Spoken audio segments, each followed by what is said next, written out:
When Franklin Roosevelt attended the Tehran Conference in November 1943, he appeared to all to be the picture of health.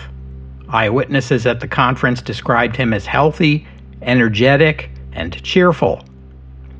6 months later, he was not. Welcome to the history of the 20th century.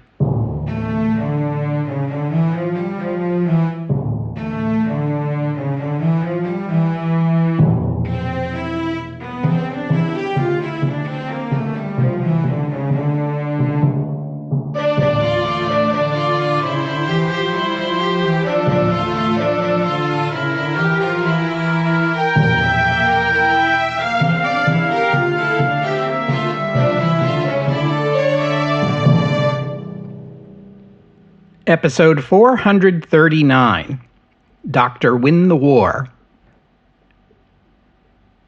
A week after his return from the Tehran Conference, Franklin Roosevelt spent Christmas with his wife Eleanor at Springwood, the Roosevelt home at Hyde Park, along with their two youngest, Franklin Jr. and John, both of whom were on leave from the U.S. Navy, and their daughter Anna, an editor and columnist for the Seattle Post-Intelligencer newspaper. It was the first time the Roosevelt family had gathered at their Hyde Park home since Franklin became president. Anna had intended to return to her job in Seattle after Christmas, but her father asked her to stay and work for him instead. Anna agreed at once. She never held an official position at the White House, nor was she ever paid a salary, but she effectively became a presidential aide. The president held a news conference 3 days after Christmas. One of the reporters asked him if the term New Deal was still applicable to his administration. Roosevelt said no. He likened the New Deal to a doctor treating a patient called the United States of America for a grave internal disorder. Dr. New Deal's prescription for the patient included federal deposit insurance, the Securities and Exchange Commission, unemployment insurance, a minimum wage, Social Security, rural electrification, public works, the Tennessee Valley Authority, and many more programs. But after the patient recovered, on the 7th of December 1941, he had a very bad accident and broke several bones.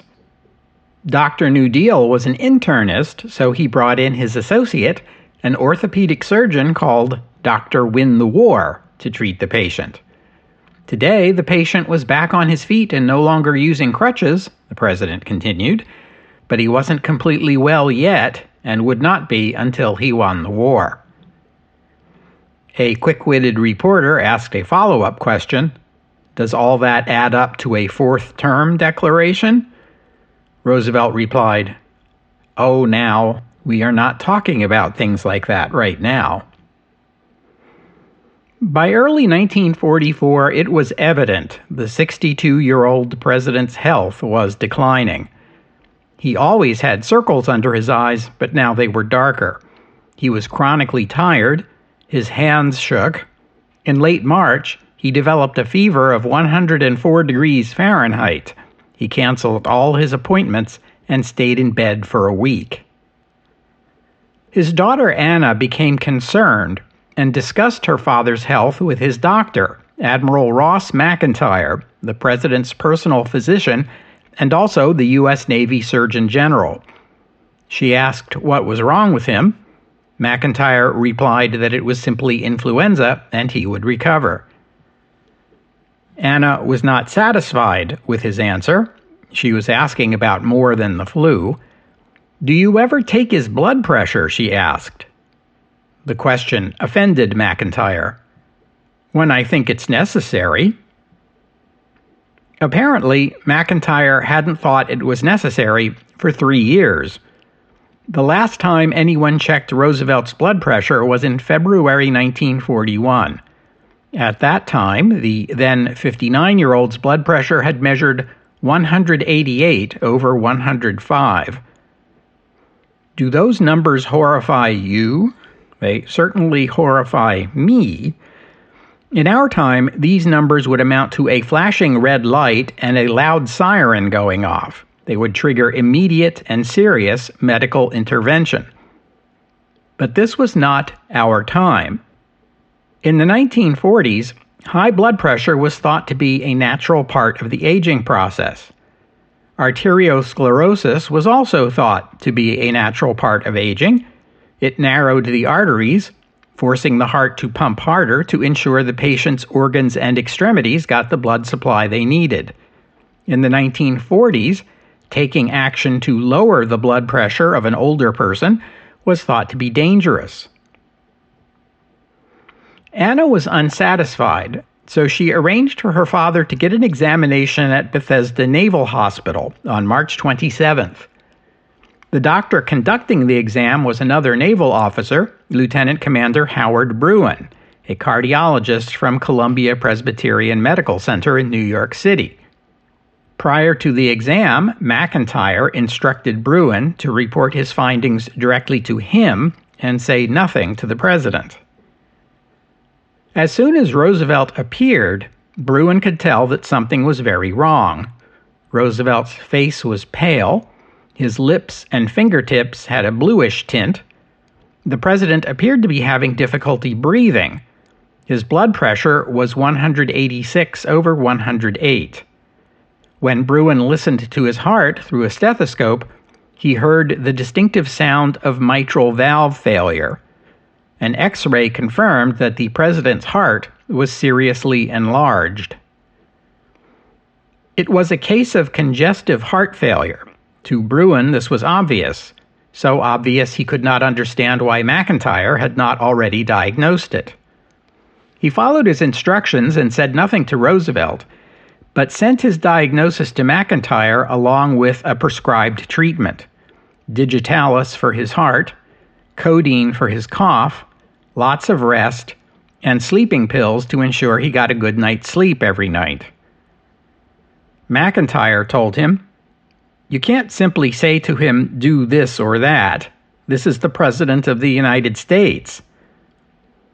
Bruin would not back down, so McIntyre agreed to another exam with 2 civilian doctors to get a third opinion.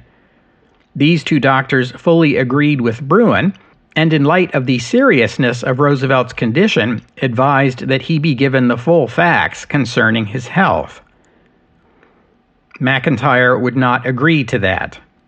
They settled on a watered-down set of recommendations. They would recommend digitalis, a reduced workload, and more sleep. They further advised Roosevelt, who was a heavy smoker and drinker, to cut back on both habits. McIntyre told the press on April 3rd that, apart from a case of influenza, the president's health was fine. Bruin was reassigned from Bethesda to the White House, where he examined Roosevelt regularly. After 2 weeks of treatment, the president's heart was smaller and its rhythm more steady, although his blood pressure remained very high. Over the course of spring 1944, the 2 most important issues Roosevelt wrestled with were the genocide of Jewish Hungarians and his ongoing resistance to acknowledging Charles de Gaulle and the French Committee of National Liberation as the rightful government of France. His position remained that the Allies should recognize no French government until the French people had expressed their will in an election. While this sounded noble in principle, in practice, de Gaulle had won over all of the various French resistance groups. It was therefore de Gaulle and the Free French, or the Pétain government and its dwindling number of supporters, and that would have been completely unacceptable to any Allied government. Churchill understood this. Stalin understood this. Eisenhower understood this. And yet Roosevelt stubbornly resisted the obvious. On June 14th, D+8, Eisenhower agreed to transport de Gaulle and the self-proclaimed French Provisional Government to Normandy. There, de Gaulle was greeted by French civilians with universal acclaim. Even local officials appointed by the Vichy government agreed to accept de Gaulle and his government as the legitimate leaders of France. Eisenhower justified his action as one of military necessity. Allied forces in France needed the cooperation and support of liberated French civilians in their rear areas, which only de Gaulle could assure. As soon as de Gaulle set foot on French soil, he became the de facto president of France. And even Roosevelt finally bowed to the inevitable, at least to the point of inviting de Gaulle to meet with him in Washington, although he still withheld official U.S. recognition of de Gaulle's government. And that brings me back to June 18, 1944, the day the U.S. 9th Infantry Division reached the west coast of the Cotentin Peninsula and cut off the German-occupied port city of Cherbourg, which I told you about at the very end of episode 435. Adolf Hitler ordered the commander in Cherbourg, General Karl Wilhelm von Schlieben, to hold the city at all costs and vowed it would be defended to the last bullet. Those are his words. It's worth noting that American forces were at the same moment fighting the Japanese for control of Saipan, episode 436. Also, in London on June 18th, which was a Sunday, a German V-1 buzz bomb found its way to the British Army's Wellington Barracks, not far from Buckingham Palace. The bomb struck the barracks chapel during the Sunday service and killed 121 people. A lot is going on in the world at this moment in history, so once again, I'm going to adopt a day-by-day narrative so you can see how much is happening in the world and how these events line up. The next day, June 19th, was the first day of the Battle of the Philippine Sea. On that first day, 2 different American submarines sank 2 Japanese aircraft carriers, Taiho and Shokaku. The latter was one of the 6 carriers involved in the Pearl Harbor attack. 4 of the other 5 were sunk at the Battle of Midway, leaving at this point only Zuikaku still in service. Zuikaku was also involved in the Battle of the Philippine Sea. In China, the city of Changsha fell to the Japanese. Changsha had held out against Japanese attacks for 3 years. It was the first major city to fall during the second part of Japan's 1944 offensive against China, the one that drove south from Wuchang toward Indochina. June 19th was also the day of that storm in the English Channel that destroyed the American Mulberry Harbor and damaged the British one. June 20th, 1944, was the second and final day of the Battle of the Philippine Sea, in which Japan lost a 3rd aircraft carrier, Hiyo. There is no clear-cut line that marks the top of the Earth's atmosphere or the beginning of quote-unquote outer space, although in our time, the World Air Sports Federation, known by its French initials FAI, defines the boundary between Earth's atmosphere and space at 100 kilometers above sea level. This distance was chosen because it marks roughly the highest altitude a winged aircraft can reach. Beyond this point, you would need rocket propulsion. The FAI uses its definition to establish world records in aeronautics and astronautics. Aviation authorities in the United States use a different definition, 50 miles, or about 80 kilometers, so somewhat lower than the IAF boundary. Neither of these boundaries had been established in 1944, but the first human-made vehicle to achieve an altitude higher than either of them was a German A-4 rocket, test-launched on June 20th, 1944, from the German Rocketry Research Center at Peenemünde. The rocket reached an altitude of 176 kilometers, or 109 miles, on that occasion. Finland had begun looking for a way out of the war ever since the German surrender at Stalingrad in February 1943. The Anglo-American invasion of Sicily in July 1943, and the German defeat at the Battle of Kursk in August 1943, underscored the need for Finland to exit the war expeditiously. The Finns and the Soviets conducted negotiations on and off throughout 1943 and into 1944, but made little progress. Soviet demands were too much for the Finns, and Finnish offers were too meager to satisfy the Soviets.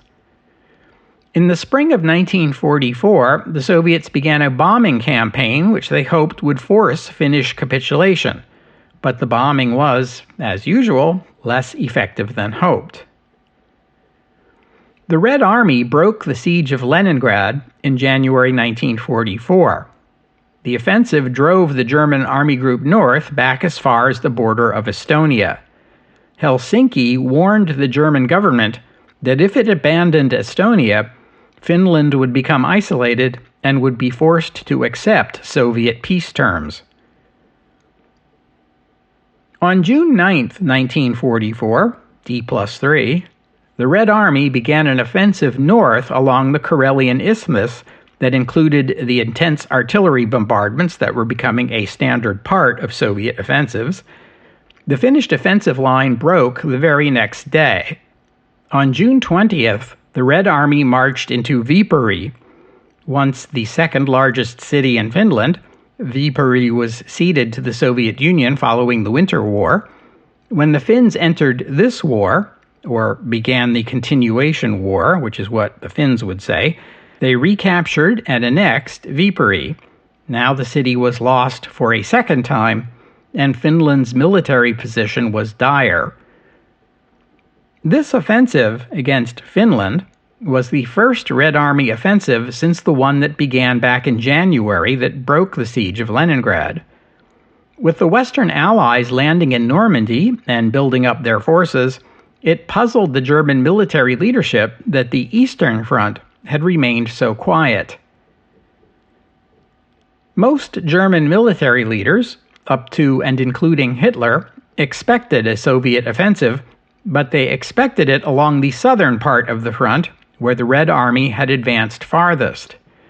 Red Army units in this sector of the front had already crossed into pre-war Poland and Romania and stood along the borders of Hungary and Slovakia.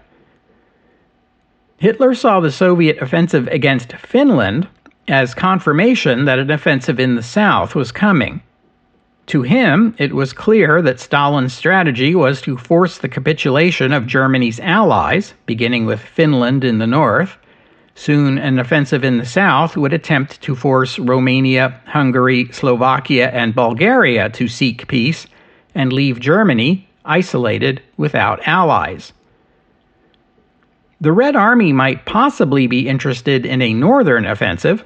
An offensive in the north might gain the Soviets some of the territories of the Baltic states, which had some industry, and also help isolate Finland and perhaps precipitate its surrender. The Belarusian lands behind Army Group Center's front line, by contrast, were nothing but a couple hundred kilometers of forest, marsh, and rivers traversed by poor quality roads. It wasn't very promising terrain for a rapid advance either, and its capture would gain the Soviet Union far less than would an advance of comparable distance either to the north or especially to the south. So there were several solid reasons to dismiss this region as a possible site for a Red Army offensive. On June 21st, Adolf Hitler predicted a Soviet offensive would begin the next day, June 22nd, because of its symbolic significance as the third anniversary of the beginning of Operation Barbarossa. Hitler was absolutely correct about the date of the offensive, but very wrong about its location.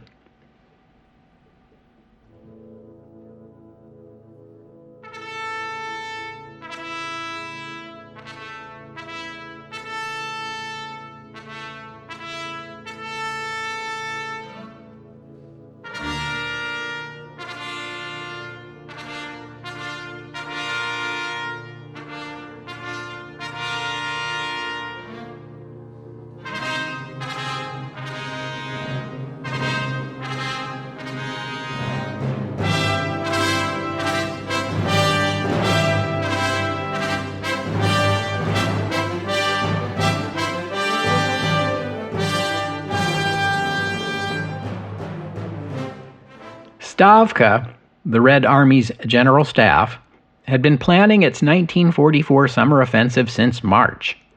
They called it Operation Bagration. The name comes from Prince Pyotr Ivanovich Bagration, one of the Russian generals who opposed the French invasion of Russia in 1812. He was mortally wounded at the Battle of Borodino. Bagration had also been a Georgian, like Stalin, which probably had something to do with the choice of name. The Red Army spent 2 months preparing its forces for Bagration, while resorting to maskirovka techniques to obscure the location of the buildup. As the war progressed, the Red Army became increasingly skilled at maskirovka, while the Soviet Air Force grew strong enough to drive away Luftwaffe reconnaissance missions, meaning German intelligence on what was going on behind the Red Army's front line was getting increasingly vague. I'm going to post a map summarizing Operation Bagration on the website for those of you who are interested. You should take particular note of where the front line was when the operation began. The Germans still controlled the Baltic states and Belarus, but farther south, the Red Army had liberated virtually all of Ukraine and were pressing into the territories of Germany's Balkan allies. This left a front line shaped something like a backward letter S. Red Army units on the southern part of the front were west of where Army Group Center was holding the line in Belarus, creating an overhang that has been called the Belarus balcony, because it does look something like the profile of a balcony. You might think that overhang was so obvious a target for the Soviets that the Germans should have anticipated it. You would be right, but also consider that the bottom of the Belarus balcony, the place where the front line runs east to west instead of north to south like it's supposed to, that portion of the front ran through the huge expanse of the Pripyat marshes, hundreds of kilometers of swamp the Germans regarded as too hostile to tanks and vehicles to serve as the starting point for an armored offensive. Throughout the war in the east, Army Group Center had always proved the toughest nut for the Red Army to crack. It was Army Group Center that threatened Moscow in 1941. The front line here remained relatively static in 1942, as Hitler focused his forces on objectives farther south. When the Soviets began Operation Uranus, which led to the fall of German-occupied Stalingrad, they'd also begun Operation Mars against Army Group Center. Historians still argue over whether Operation Mars was merely a diversionary attack or an attempt to begin a second offensive that failed and was retroactively labeled a diversion to cover up its failure. If Operation Mars was a serious offensive, it utterly failed to dislodge Army Group Center. In 1943, the Kursk offensive pushed Army Group Center out of a salient and back 150 kilometers or so, but for nearly a year afterward, Army Group Center's front line had remained static, and the Germans used that time to build trenches and fortifications and lay minefields in order to strengthen their position, while on their right flank, the former Army Group South was pushed back in an offensive that began with Operation Uranus and had, by early 1944, forced it out of Ukraine altogether. The Red Army learned to harry the Germans during retreats so their enemy would not have time to stop and prepare defenses. So when we get to the summer of 1944, Army Group Center is behind a strong defensive line of the sort that the German army groups to its south had not had time to prepare. Here's another reason why the Germans expected the Soviet offensive to strike in the south. The Germans did not know what Army Group Center was up against. Army Group Center consisted of 34 divisions with a total of 850,000 soldiers, a figure that includes both combat and support personnel. Against them, the Red Army had gathered 1.7 million, double that amount, organized into 4 fronts, the Russian term for what Western militaries call an army group. These were commanded by some of the Red Army's ablest generals. Army Group Center was short on tanks and mobile formations, many of which had been redeployed to the south to firm up the front line there in anticipation of a Soviet attack. Army Group Center had fewer than 500 fully operational tanks, while against them stood 11 times that number of Soviet tanks. The Soviet Air Force had committed nearly 8,000 aircraft to this operation. Army Group Center could call on no more than 600. To sum it up, Stavka was preparing an offensive on a scale hardly ever seen before in the history of warfare, one that would dwarf every other battle fought on the Eastern Front since 1941, and was of a magnitude the Germans didn't think the USSR was capable of. The battle plan was simple in concept, audacious in scale. The Red Army would strike at the northern and southern ends of Army Group Center's front line and attempt nothing less than the encirclement of the entire Army Group. Or, if not that, at least force Army Group Center into a retreat of hundreds of kilometers, perhaps forcing it out of Belarus altogether and back across the pre-war Polish border. Adolf Hitler guessed the correct date for the beginning of the offensive, but his reasoning was wrong. It didn't begin on June 22nd because that was the anniversary of Barbarossa. Bagration was originally planned to begin on June 15th, but last-minute transportation snarls forced a week's delay. By the time of the Normandy landings, the OKH, the German Army headquarters, had detected a sizable buildup of forces arrayed against Army Group Center, but still believed the 1944 Soviet summer offensive would strike farther south. The intelligence and staff officers of Army Group Center were themselves less certain. On June 14th, they sent headquarters a report suggesting the Soviets might attack at both ends of their front line. On June 19th, Army Group Center increased its estimates of the numbers of Red Army units facing it, though the OKH still remained skeptical. Also on June 19th, Stavka communicated orders to Soviet partisans in Belarus to begin sabotage attacks on rail and communication lines used by the Germans. In the 3 years since the Germans first occupied Belarus, partisan activity there grew from small numbers of poorly armed fighters, many of whom became partisans either to escape the Einsatzgruppen, the German death squads, or because they were Red Army soldiers left isolated by the rapid German advance, who had fled into the region's vast wilderness of forests and marshes to avoid capture. Over the following 3 years, the Soviets developed techniques to arm and supply these partisans. Crucially, in 1943, Stalin offered an amnesty to any surviving Red Army soldiers behind German lines. You may recall that back in 1941, Stalin ordered that every Soviet soldier must fight to the death. Those who allowed themselves to be captured or fled from the Germans would be treated as deserters, meaning they would be shot on sight. But in 1943, Stalin offered those soldiers an opportunity to redeem themselves by rejoining the war as partisan fighters. Per Stavka's orders, partisans in Belarus began planting explosives on railways and cutting telephone lines in order to create chaos in the German rear ahead of the pending Operation Bagration. The Red Army released the full fury of Bagration on the unsuspecting Germans on June 22nd, beginning once again with a massive artillery bombardment. Up and down the line, bunkers were blown apart, ammunition stores destroyed, and the Germans' carefully constructed defenses pulverized.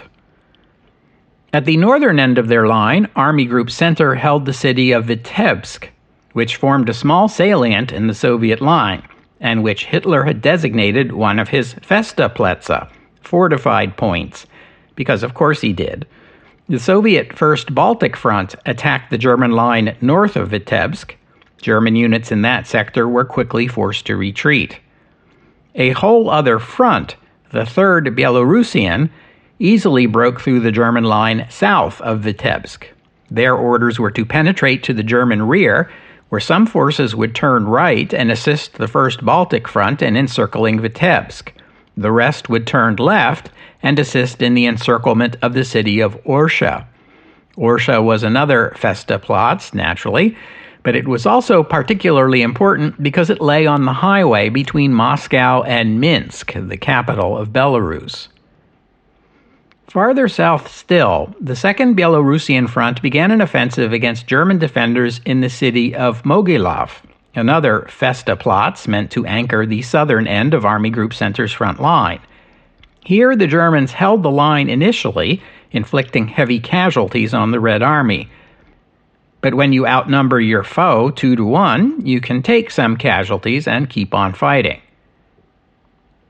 On the night of June 22nd, a Japanese submarine, I-52, rendezvoused with a German submarine, U-530, in the Atlantic Ocean at a point some 850 nautical miles west of the Cape Verde Islands. I-52 was a Japanese cargo submarine, one of 3 of that type built during the war.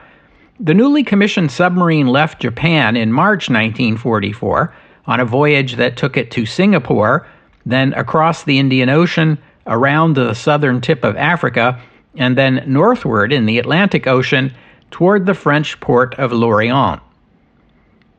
The submarine was carrying cargo bound for Germany, strategic materials to which Japan had better access than Germany: tin, tungsten, rubber, quinine, and opium.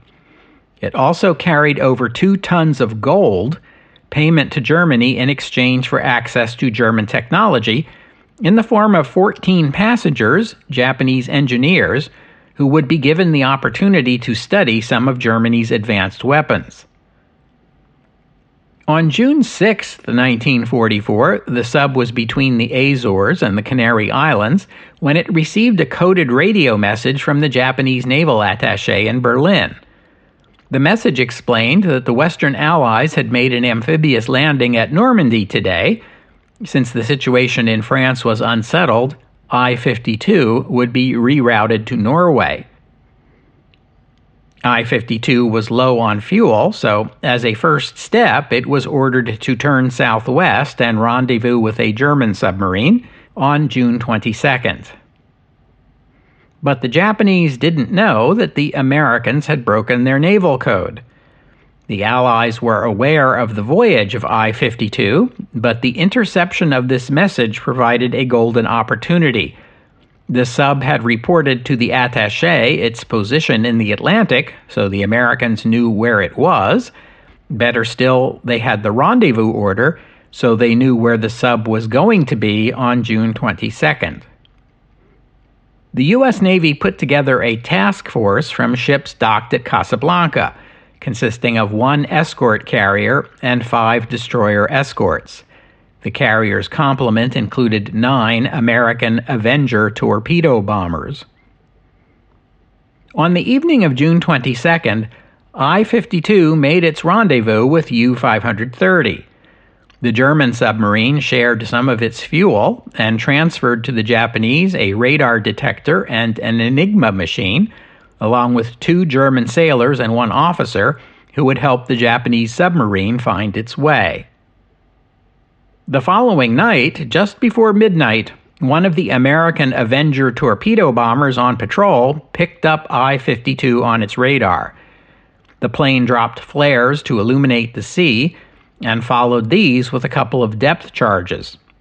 The attack was a near miss, and the sub dove into the Atlantic.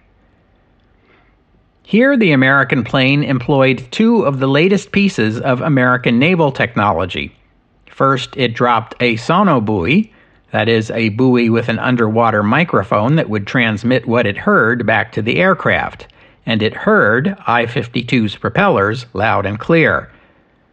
The second innovation was a Mark 24 torpedo. This was an air-dropped torpedo, developed at Harvard University, that employed an acoustic guidance system, meaning it would home in on the sound of a submarine's propellers. The torpedo found the sub and destroyed it. All aboard, 95 Japanese sailors, 14 Japanese civilians, and 3 German sailors, were killed. And we'll have to stop there for today. I thank you for listening, and I'd like to thank Samuel and Maggie for their kind donations. Happy birthday, Maggie. And thank you to Donald for becoming a patron of the podcast. Donors and patrons like Samuel, Maggie, and Donald help cover the costs of making this show, which in turn keeps the podcast available free for everyone always. So my thanks to them and to all of you who have pitched in and helped out. If you'd like to become a patron or make a donation, you are most welcome. Just visit the website, historyofthe20thcentury.com, and click on the PayPal or Patreon buttons. As always, the podcast website contains notes about the music used on the podcast. So if you hear a piece of music and you'd like to know more about it, including the composer, the performers, and a link to where you could download it, that would be the place to go. And while you're there, you can leave a comment and let me know what you thought about today's show. And I hope you'll join me next week here on the History of the 20th Century as we pick up where I left off today with the Red Army's devastating 1944 offensive. The destruction of Army Group Center. Next week, here on the History of the 20th Century. Oh, and one more thing. You may be curious about other attempts by Japan and Germany to send submarines to each other's countries. I-52 was the fifth and last such attempt by Japan. 2 submarines were sunk, one by the British in the Indian Ocean, and of course I-52 by the Americans in the Atlantic. The other 3 all made it safely to Europe. Of these, 2 were sunk on the return trip. In both of those cases, the subs were sunk after stopping off at Singapore to refuel, but before they reached Japan. One was lost to a British mine, the other to a U.S. submarine. Every one of these missions was similar to that of I-52. The Japanese submarine was bringing raw materials to Germany to be exchanged for German technology. The one submarine that made the round trip successfully, I-8, also brought to Germany a second crew who took over the German submarine U-1224, which was to be taken back to Japan for study. But the German submarine was hunted down and sunk in the Atlantic by a U.S. Navy escort carrier. That was in 1943. Apart from U-1224, the German Navy made 4 other attempts to send a U-boat to Japan. One of these was successful. U-551 reached Japan in May 1943 and was transferred to the Japanese Navy. They studied it and used it for training. It survived the war and was seized by the United States Navy, which scuttled it in 1946. 2 were sunk in the Atlantic, one by an American escort carrier, the other by a British submarine. And the last of the 5, U-234, was in the Atlantic en route to Japan when Germany surrendered. The U-boat then itself surrendered to the U.S. Navy. The wreck of I-52 has been of particular interest to salvagers due to its cargo of gold, worth more than $350 million in today's money. The wreck was discovered in 1995, but its discoverers first had to work out an agreement with the Japanese government, as the wreck is a war grave. The salvagers and the Japanese government did reach an agreement, but as of the date I released this episode, nothing of value has yet been salvaged.